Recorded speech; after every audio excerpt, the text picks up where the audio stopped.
आकर्षित होने में कुछ भी गलत नहीं है, लेकिन यह जानना जरूरी है कि इस आकर्षण का मूल क्या है। अगर यह दिल के सबसे गहरे क्षेत्र से आता है, विशुद्ध रूप से, यह आसानी से वैराग्य पैदा करेगा।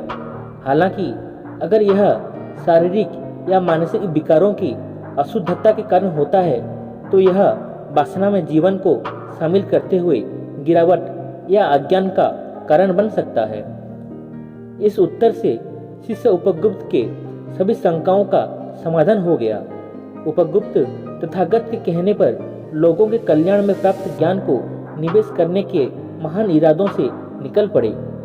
रात के शुरुआती घंटे में उपगुप्त तथागत के द्वारा दी गई प्रेरणा भक्तों को दिया और उनसे व्यक्तिगत रूप से मुलाकात की। उस दिन चांदनी रात थी।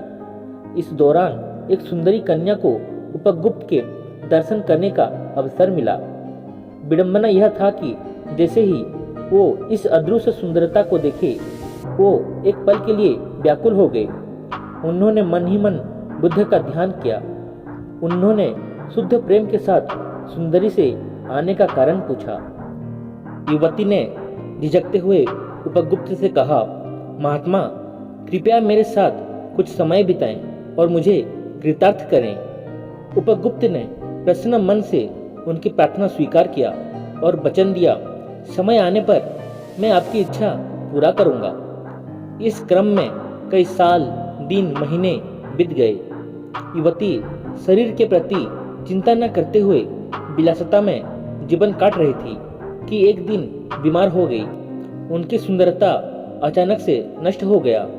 रोगाग्रस्त शरीर की बदबू के कारण नगर वासियों ने उसे उल्टा कहकर शहर से निकाल दिया। वो यहाँ वहाँ दयनीय स्थिति में रहती थी।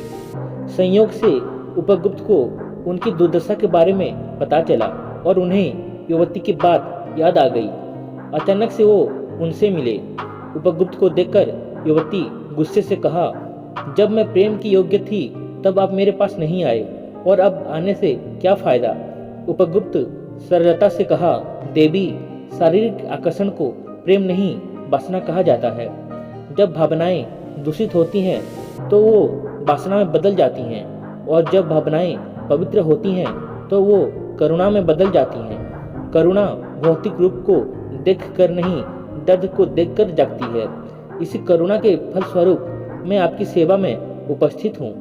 उपगुप्त के इन चंद शब्दों से सुंदरी को वासना के स्वरूप का ज्ञान हो गया।